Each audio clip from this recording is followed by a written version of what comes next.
I welcome our next speaker onto stage. Esther is here with us. How are you doing? How's it going? I'm fine.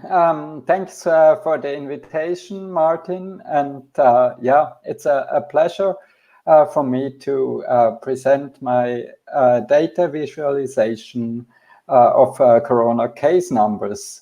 Well, there we go. You lead us into the next thing. So I'm really looking forward to this. It's a very current topic with the numbers unfortunately going up in Switzerland as well. B, data visualization is super interesting.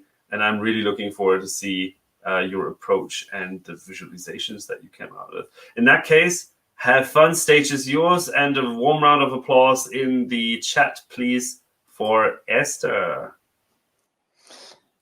Yeah, okay. Thanks, everybody. I'm Esther Brunner. I'm a front-end engineer at Zurich, UX design and front-end engineering company, a small one. And yeah, we were confronted with the same problem as every other company as well, that we had to make sure that our employees stay healthy during pandemic times.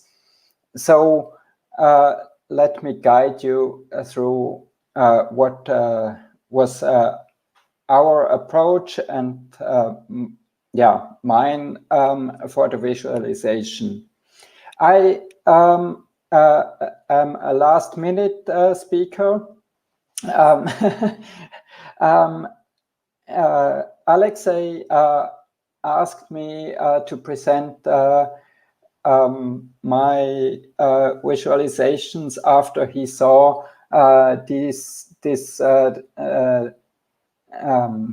thread on Twitter about my data visualization, and I will explain how I got there.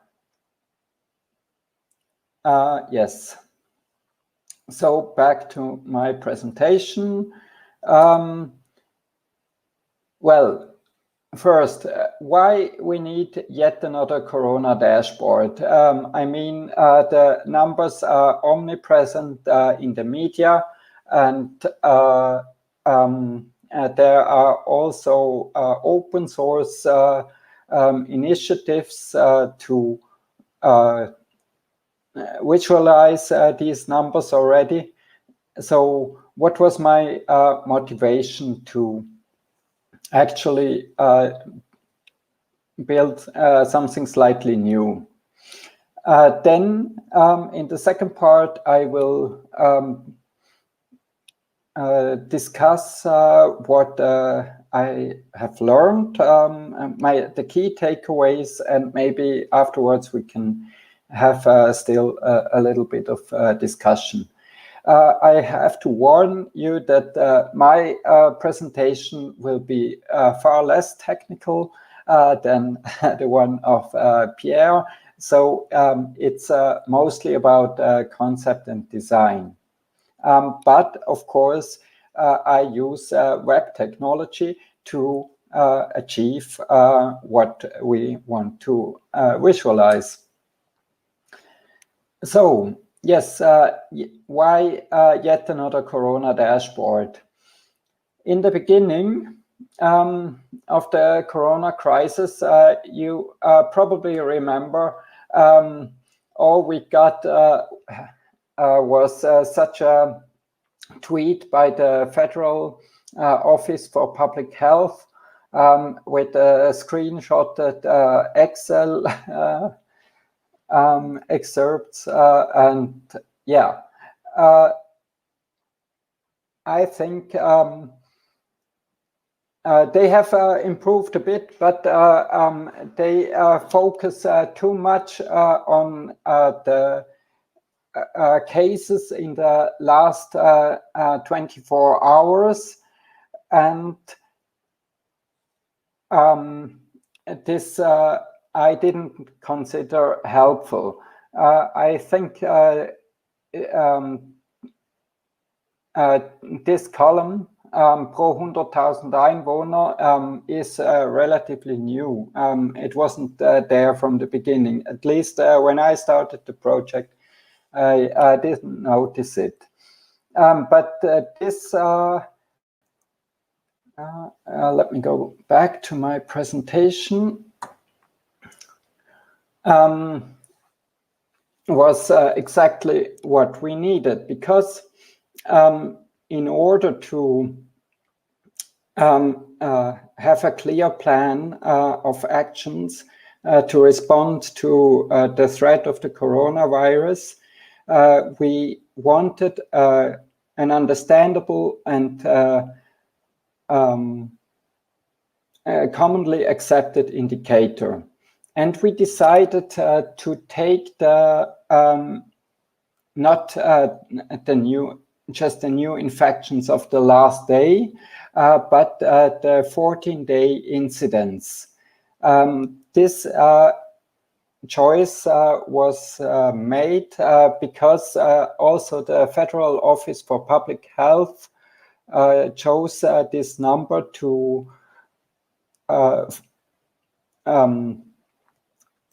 for regions with increased risk. If it's above 60, 40-day incidence per 100,000 people, then it is considered increased risks region. So we chose this indicator. And we wanted at our company to have a traffic light action plan. You have, I have this now on the right side. So if it's less than 60, we can be, let's say, more or less relaxed. Of course, all the precautions like keeping a distance and wearing mask if the distance cannot be, if there's not enough distance and hygiene, all that is clear, but we wouldn't have restrictions on how many people could be at the office. But if we enter phase orange, we shifted to only half of the people in office, and in phase red, home office will be a standard. Of course, it's still allowed to come to the office, but you have to announce it and make sure that only one person per room is there. So this was our concept, how to respond to the threat of the coronavirus, and we chose this 14-day incidence indicator. But at that time, there was no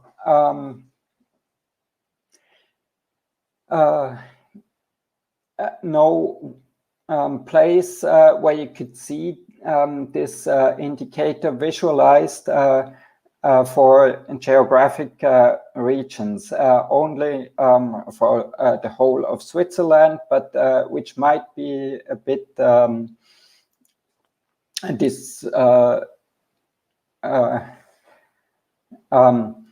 if there are many cases in the cantons of Geneva and Waadt, this doesn't mean it's extremely dangerous in Zurich. And so I wanted to have this visualized on a map. I can show you what the end result was or is. So this is basically for today the map of Swiss cantons with the corresponding risk levels. Initially, I thought 3 colors would be enough, but I was wrong, unfortunately. So I added more colors. Well, and because we are a Zurich-based office, we also wanted to have a more detailed view on where in Canton of Zurich it is the virus is spreading fastest. So this is the map for zip cases. And yes, back to my presentations. What I have learned is that it makes sense to think in advance. What is a good indicator to which is the figure you actually want to visualize? And the second question was then how to visualize an abstract number. I mean, 14 days incidence is not something everybody understands intuitively. So I decided to have these boxes that somehow explain also what it means, this indicator, and have a text label to it and not just a raw number. And yes, I also wanted to have the tendency visible from the week before to this week. And yeah, the new infections is still there. And I have also, for the last 30 days, how it is going. But I wanted to avoid information overload. And this is the main reason why I decided to build an own Corona dashboard, because there is prior art, for example, by Daniel Probst. This map since and visualization since the beginning of the Corona crisis already, and he's doing a great work. But yes, you see only the most recent new infections and not the 14 days incidence. So we could not just go on this site and see whether our traffic light is orange or green or red. Yes, and the other open source project is by Robert Salzer. He has a tremendous work done to visualize all the open source data provided by Canton of Zurich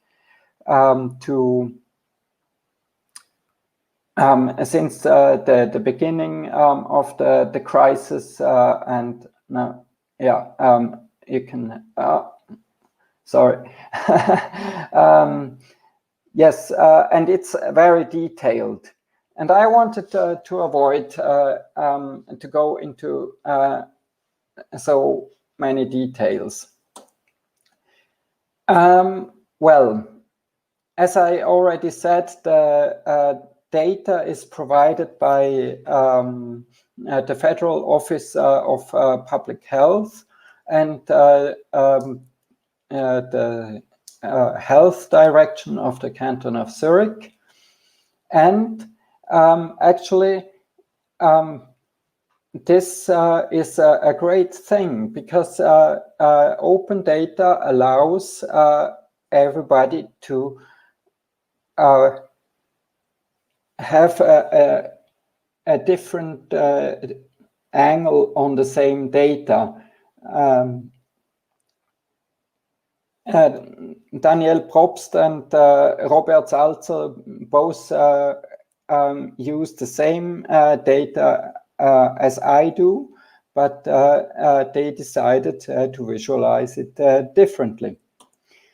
And of course, it's open source. So if the wheel is invented already, don't try to reinvent it again. Respect prior art. And yes, the libraries used were already, so I forked, in the end, I ended up forking Robert Salzer's GitHub repo, and the JS libraries, D3JS and Chart.js, he already used, and I only adapted. So it's not much of work from my side, but I think the end result is pretty cool, and you can also time travel through the data. So if we go back to August, we see Switzerland was still green. Overall, only Canton of Geneva had a little bit higher incidence rate. But then, yeah, it began to get worse. Oh no, this is by day and this is by week. So yes, yeah,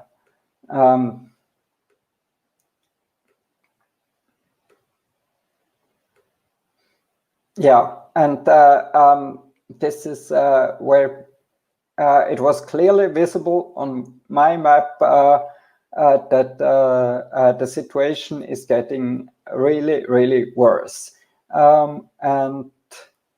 But yeah, here we are now. Yeah, okay. I think that's all from my side. I'm open for discussion and comments. I have to see. There are some. Well, yes, or not really, because I did this on my private website, and I removed the internationalization that was there in Robert Salzer's repo. So if you want to fork, I actually propose you go back to the original and start from there. Mm-hmm. Awesome. I really personally love data visualization because it can unlock data in so many ways and makes it so much more approachable. And I think that's more important now than ever. So that's really, really cool. And I'm really excited to see more work like this happening. And I'm super grateful that Alexei actually saw the interactions on Twitter and invited you, and that you could make it on such a short notice. That's really, really amazing.